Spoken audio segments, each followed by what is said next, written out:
Olá, tudo bem? A conexão entre pessoas e animais se manifesta em diversas fases da vida. Essa ligação muitas vezes começa na infância e pode até influenciar o caminho profissional.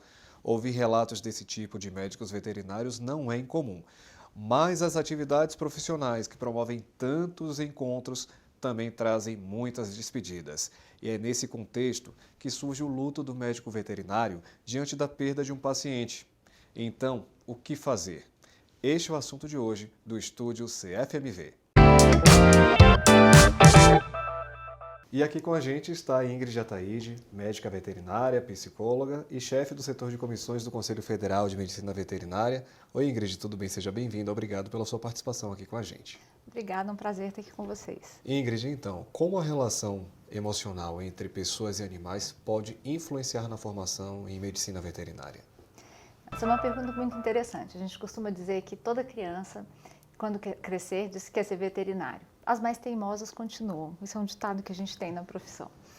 Mas independente disso, muitas vezes, a grande maioria dos casos, são pessoas que já traziam esse amor desde a infância, esse sonho mesmo desde a infância. E ele pode estar em níveis mais exacerbados, o que vai levar essa pessoa a ter um apego emocional maior e às vezes até um sofrimento maior, ou ele pode estar em níveis maiores que no geral da população, mas mais controlados. Então faz com que essa pessoa se dedique bastante ao curso, né, tenha esse cuidado ao pensar em salvar os animais, seja quem trabalha com clínicas de pequenos, ou pensar no bem-estar animal para aqueles que vão trabalhar com produção também. Então tem esse olhar diferenciado para o animal. Quando o médico veterinário atende um animal, ele estabelece relações também com os tutores deste animal, né? Como essa relação influencia o trabalho do médico veterinário? Quando a gente cria vínculos, a gente se envolve. E, por um lado, essa amizade, né, essa integração, ela é muito boa porque ela vai criar ali um elo de confiança. Mas a gente tem que tomar cuidado, porque às vezes esse envolvimento com a família é tão grande que a gente começa a se sentir parte de todo aquele processo, começa a se sentir responsável, muitas vezes, pelo resultado, pelos sentimentos da família. Mas, então, se envolve é algo que pode ser muito positivo, mas tem que ter o cuidado para não se envolver demasiadamente, não se perder nos sentimentos. Vou insistir nessa parte dos cuidados, porque com tantos laços assim, o médico veterinário, criando essa relação toda, ele meio que vira um tutor por tabela também, né? São muitas experiências compartilhadas. Aqui você junta as suas duas primeiras perguntas, porque já é uma pessoa que já tem um apego muito grande, um carinho muito grande pelos animais. E, além de tudo, se apega também à família. Então, ele se sente parte desse processo, desse contexto. E essa questão de, às vezes, se sentir tutor por tabela, alguns se sentem responsáveis, têm um amor que chega a esse ponto, e especialmente quem trabalha com animais em cuidados paliativos ou animais com deficiências, né, com reabilitação, que é um período mais longo de trabalho, né, são meses, são encontros semanais ou mais vezes por semana, superações, então o vínculo se estreita. A gente está trazendo todo esse contexto porque a profissão, como eu falei no começo, ela traz muitos encontros, encontros lindos, emocionantes, mas também traz muitas despedidas. E eu queria saber de você, Ingrid, como essa perda, a perda de um paciente que gera o luto no médico veterinário, como isso impacta a saúde mental deste profissional? Quando a gente aprende a curar e a gente começa a salvar vidas e tratamentos muito bem sucedidos, cirurgias, a potência que o médico veterinário sente é muito grande. E aí ele começa a se cobrar cada vez mais. Então, quando ele, por outro lado, não consegue ter esse êxito, quando ele perde, seja pela idade do animal, um luto que já é esperado, uma doença crônica, ou quando é uma situação aí inesperada, quando ele perde, é ainda uma responsabilidade muito maior. Eu costumo dizer que o médico veterinário, ele contabiliza muito mais os pacientes que ele perdeu do que os que ele salvou. Então, lidar com a morte, lidar com as despedidas é difícil. E especialmente quem trabalha com animais de companhia, não necessariamente pequenos animais, porque até um cavalo pode ser de companhia, dependendo do apego dessa família, né? Dependendo de quantas vezes ou por quanto tempo o profissional acompanha esse animal. Então, dependendo da força do vínculo. Então, esse luto ele vem de várias formas. Ele vem do vínculo do médico veterinário com o paciente, vem daquela convivência, daquele amor, vem do vínculo com a família, um pela expectativa da família e outro pela convivência com a família também. Às vezes A gente não sabe mais se é cliente, se é amigo, então vai ser também um afastamento, uma perda. E vem dessa questão da própria capacidade profissional, né? Da gente se questionar, e aí? Foi feito tudo o que poderia ser feito? Será que deixei passar alguma coisa? Então esse luto ele vem de várias maneiras. Quero insistir nesse assunto porque a gente tem, assim, de um lado, o paciente, que você acabou de perder, você como profissional, do outro lado tem a família. Muitas vezes a família responsabiliza o médico veterinário pela perda, você acabou de falar, será que fez tudo? Você mesmo se questiona, mas a família também questiona. E no meio, no centro disso, tem um profissional, tem um médico veterinário, que é um ser humano também.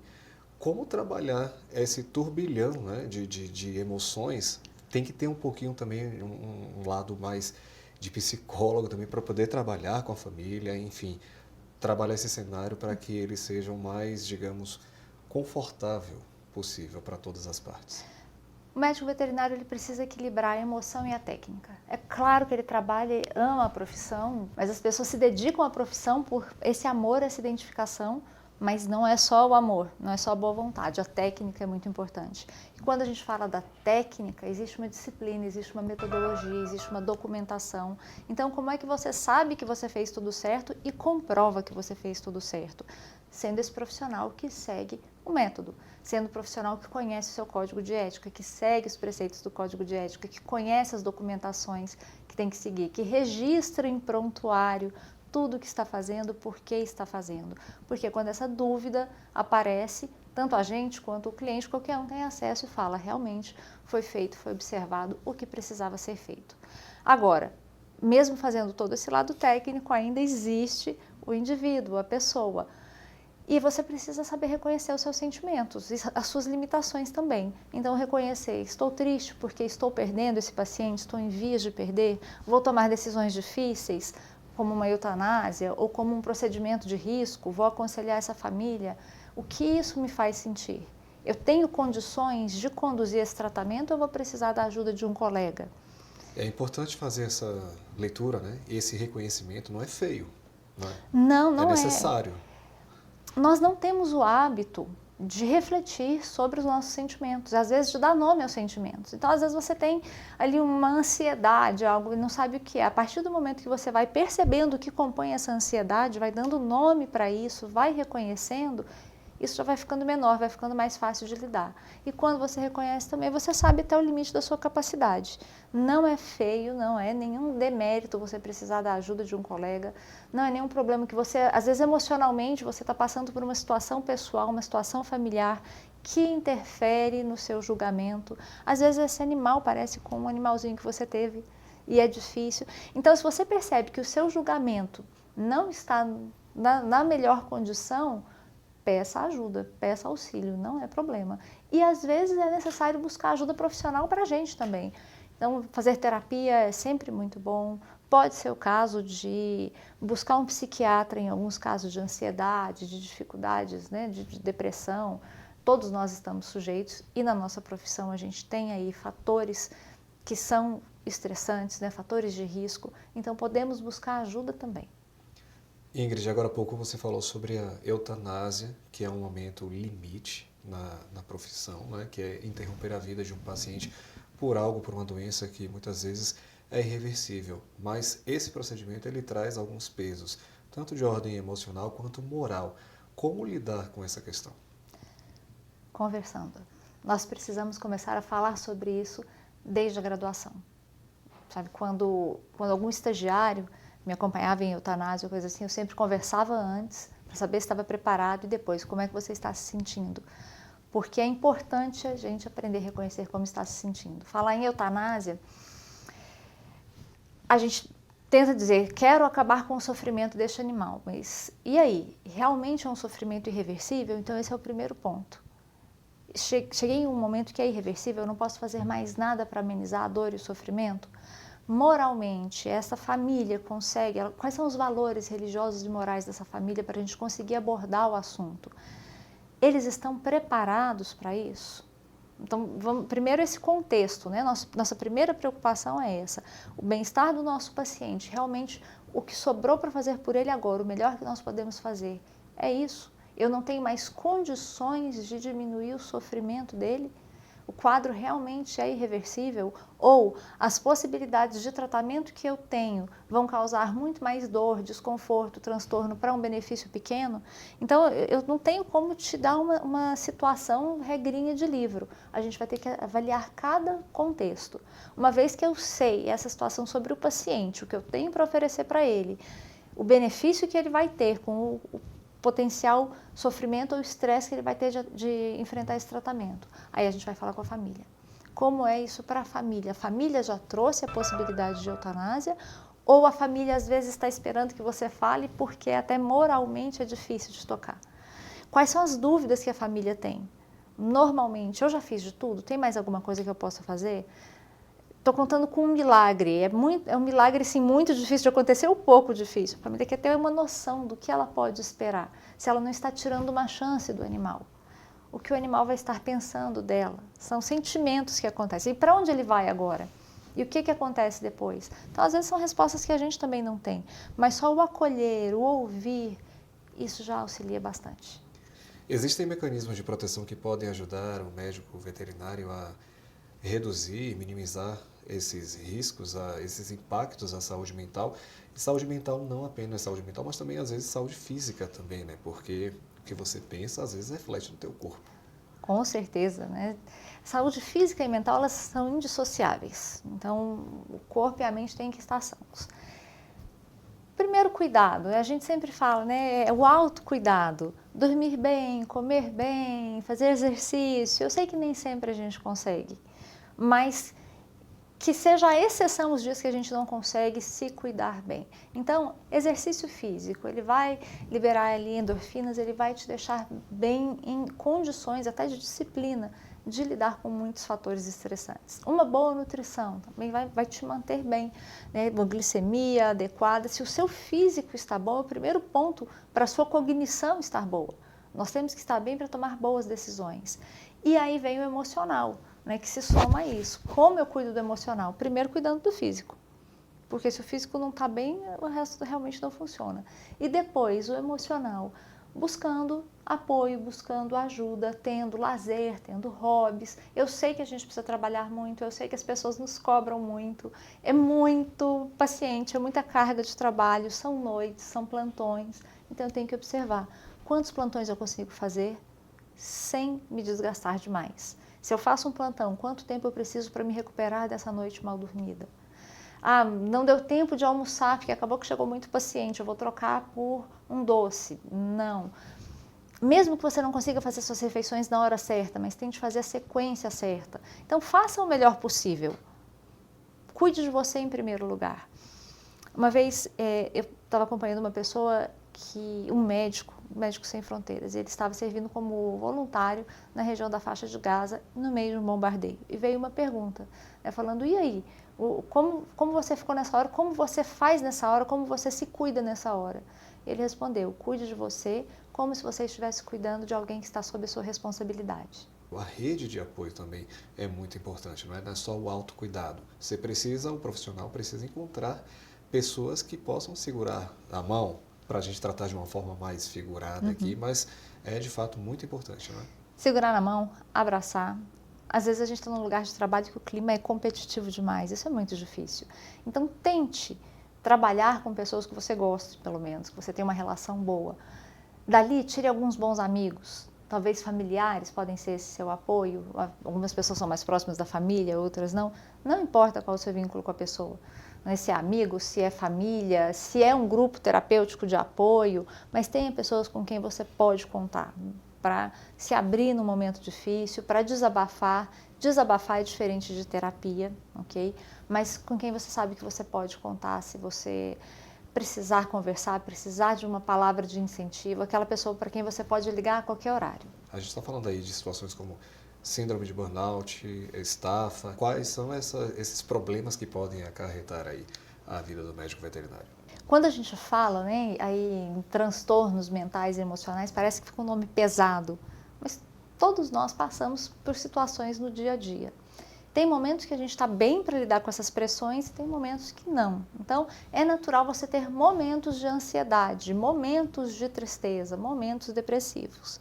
isso pode se intensificar e virar realmente uma depressão instalada, pode virar um transtorno de ansiedade, podem vir crises de pânico. Então, a primeira coisa, foi um evento isolado, tem um fator estressor, você percebe que causou aquilo, você conseguiu manejar, ótimo. Preste atenção em você. Você está vendo que isso é repetido ou você tem dificuldade de se controlar nessas situações, aí é o momento de buscar ajuda e diagnóstico. Então, é muito leviano, às vezes a gente falar, nossa, eu agora tenho síndrome do pânico, eu tenho crise de ansiedade. Calma, porque um diagnóstico é algo que pode ser estigmatizante. Então, é muito importante procurar um profissional. Mas é comum que a gente lide com essas sensações, com esses sentimentos e que às vezes esses transtornos aconteçam. E aí hoje a gente tem algumas outras síndromes, né, que juntam vários sinais e vários sintomas. A gente fala bastante hoje no burnout, que é o excesso, um estresse crônico de trabalho, é um cansaço crônico. São muitas frentes de trabalho que a gente envolve, muitas horas de trabalho e condições aí difíceis. Então a gente percebe que começa a ter uma despersonalização, uma falta de vontade de ir para esse lugar de trabalho, uma irritação constante, às vezes dor de cabeça ou algum outro sintoma físico, às vezes gastrointestinal, enfim. Você começa a perceber, podem ser sinais iniciais de burnout. A fadiga de compaixão, que a gente fala bastante também, especialmente para aqueles que amam demais, se entregam demais. É o sofrimento por presenciar tanto sofrimento. Enfim, há outras possibilidades, outros transtornos mentais, outras doenças que podem ser também deflagradas ou agravadas pelo exercício profissional. Hoje, a gente não fala mais, aconteceu o adoecimento pela profissão ou era algo prévio. Isso não interessa. Às vezes você tem uma predisposição e a profissão intensifica isso, às vezes isso nunca foi percebido e você vai perceber no exercício profissional e às vezes você não tinha e o ambiente profissional te estressa tanto que acontece. Então, o mais importante não é saber se você já tinha, quando desenvolveu, o mais importante é você perceber que se você não está conseguindo lidar muito bem com essas emoções, se isso começou a te atrapalhar na sua vida pessoal ou profissional, é hora de buscar ajuda. Estou perdendo o sono, estou cansado, estou ansioso, enfim, tantas outras situações, mas eu vou levando adiante e isso só agrava o meu problema lá na frente. Assim como com qualquer outro problema físico que a gente tenha. Então, se você está sabendo que você tem ali um problema cardíaco, você vai demorar para buscar ajuda? Vai correr o risco de sofrer um infarto, de perder a vida? Você vai correr o risco de ter um AVC, se você sabe que você tem essa predisposição? Então, por que é que, percebendo que você tem aí um sofrimento mental ou emocional, você vai demorar? A gente tem um estigma, né, de procurar, mas eu falo, olha, o cérebro, gente, é só mais um órgão, para mim é o mais legal de todos, mas é mais um órgão que precisa ser cuidado. Então, se você percebeu alguma dificuldade em lidar com as suas emoções, você não ficaria com falta de ar muito tempo, você procuraria um pneumologista para saber o que está acontecendo, para ter um diagnóstico. Então é isso, você pode ter um diagnóstico. Vamos falar de suporte emocional ao tutor do paciente. Como equilibrar, então, esse encontro de sentimentos? Primeira coisa, estando equilibrado. Você não consegue dar algo que você não tem. Então, se você não está equilibrado, e aí mais uma vez, olha, o tanto que é importante buscar esse auxílio se você perceber que as suas emoções não estão indo bem, porque você não vai conseguir tomar boas decisões. Sua capacidade cognitiva também é perdida. Então, cuide-se por você, pelos que você ama e que te amam, e pelo seu paciente. E pela família do seu paciente. Então, primeira coisa, estar bem. E aí, você estando bem, ouvir essa família. Uma das maiores dificuldades é que o luto pelo animal de estimação não é reconhecido. Mas era só um cachorro. Não, mas não era uma criança, não era um filho. Mas para essa pessoa o sentimento é parecido.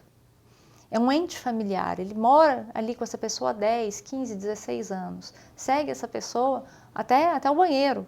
Toda a comunicação é feita por toque e olhar. A gente tem ali hormônios como ocitocina, que fazem esse vínculo muito forte. Então é uma perda muito difícil e que muitas vezes não é validada.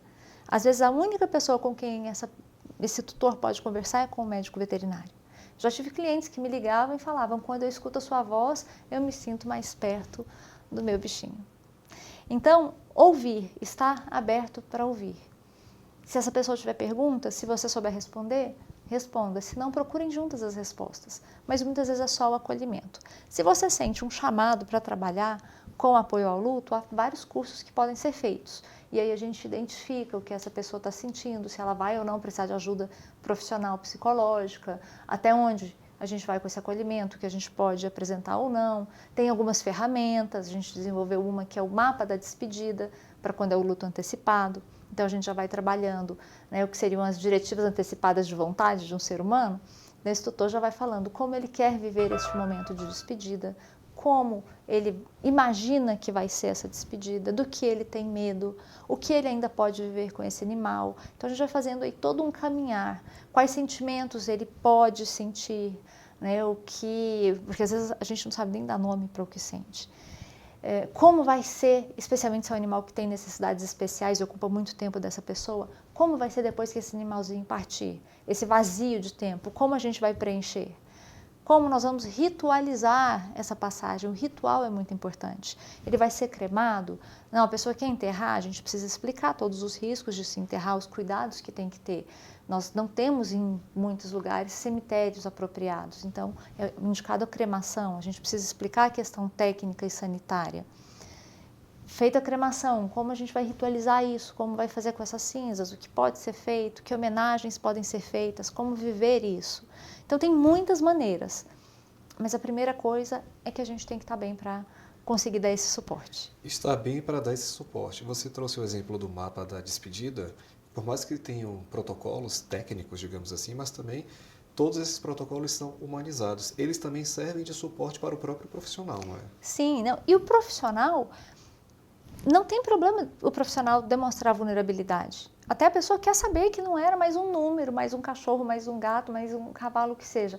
Quer saber que era especial também para o profissional. Então não tem problema que você se emocione, mas eu costumo dizer que a gente acolhe o tutor, e não o contrário. Sim. É diferente você se emocionar de você se perder na emoção. Então, tudo bem, a gente vai sentir junto. Tudo bem chorar um pouquinho também junto, emocionar nesse nível, com cuidado para você não deixar a pessoa mais constrangida, mas mostrar que você também está sentindo, não tem problema nenhum. Agora, se você percebe que essa dor está muito grande para você, será que você está em condições de trabalhar com esse luto também? Será que você não está precisando de apoio para os seus lutos? Você já viveu algo desse tipo, ou já se viu diante de colegas passando por uma situação dessas, de que, por exemplo, se afastar do tratamento do paciente por causa desse envolvimento emocional? Várias vezes. Eu trabalho há muito tempo com pacientes em situações terminais, em cuidados paliativos, com necessidades especiais, situações de luto, famílias que a gente acompanha o paciente desde filhotinho. Então, já aconteceu de uma pessoa que ficou uma grande amiga e há pouco tempo antes eu tinha perdido a minha cadelinha, então eu ainda não havia superado o meu luto por ela. E ela mesma falou, eu queria muito que você estivesse junto, mas eu acho que é muito dolorido para você agora, eu entendo se você não puder acompanhar. E realmente ali para mim seria muito difícil acompanhar. Então já aconteceu. E esse é um exemplo, mas há outros exemplos em que eu pedi para um colega entrar junto porque era um paciente especial para mim e eu tive medo que minha mão tremesse no momento. E alguns casos que eu até não quis fazer o ato por este envolvimento, mas eu queria estar junto porque eu acompanhei aquele animalzinho muito tempo e sabia que ele confiava em mim. Ou que a família não conseguiria estar perto e me pediu para estar perto. Então, a gente tem várias vivências e a rede de apoio é maravilhosa, né? Poder contar com os colegas é maravilhoso, porque quando a gente precisa, a gente tem que estar bem amparado. Nesse exemplo que você traz, Ingrid, eu consigo enxergar aí honestidade, respeito, solidariedade, tanto a você, quanto ao paciente, quanto ao tutor também, não é? É importante ter esse ciclo sendo fechado aí dessa forma. Normalmente, os médicos veterinários têm ou tiveram animal em algum momento. Então, eu costumo dizer que a gente já se sentou do outro lado da mesa. Então, como é você ser o cliente, você ser o tutor de um animal que está passando por um momento de fim de vida, seja por eutanásia ou não, ou morte natural, mas como é passar por esse momento? Essa experiência é muito enriquecedora e eu já vivi essa experiência dos dois lados. Já fiz eutanásia, já acompanhei pacientes em fim de vida e já tive animais meus em fim de vida, já precisei fazer eutanásia de animais meus, então a gente consegue se colocar nessas posições. E eu posso dizer que uma das coisas que me amparou muito como como tutora de animal, que nessa hora, tecnicamente eu sabia muito bem o que estava acontecendo, mas liguei para os colegas e falei, e aí? Eu não estou tirando mesmo nenhuma chance? É isso mesmo? Meu pensamento está correto? E Esgotando possibilidades. uma colega que foi minha estagiária repetiu os passos que eu faço normalmente comigo. Eu me emociono de lembrar. Mas as falas, as palavras, o cuidado, o tempo da despedida. E aí eu falei, realmente, isso é muito importante. É o que traz, né, algum conforto para quem está vivendo. Ingrid Ataíde, médica veterinária, psicóloga e chefe do setor de comissões do Conselho Federal de Medicina Veterinária, te agradecer por essa conversa sobre como o médico veterinário lidar com o luto diante da perda de um paciente. Muito obrigado. Estúdio CFMV sempre à sua disposição. Eu que agradeço por esse espaço, realmente é muito importante que a gente possa falar sobre isso. Nós não falamos só sobre luto, mas também sobre emoções. É muito importante lembrar que a nossa profissão une técnica e emoção. E nós precisamos estar preparados para transitar por esses dois polos, mesmo que de vez em quando a gente precise recorrer à nossa rede de apoio ou ajuda. É isso, obrigado pela sua companhia também, siga a gente nas redes sociais e até o próximo Estúdio CFMV.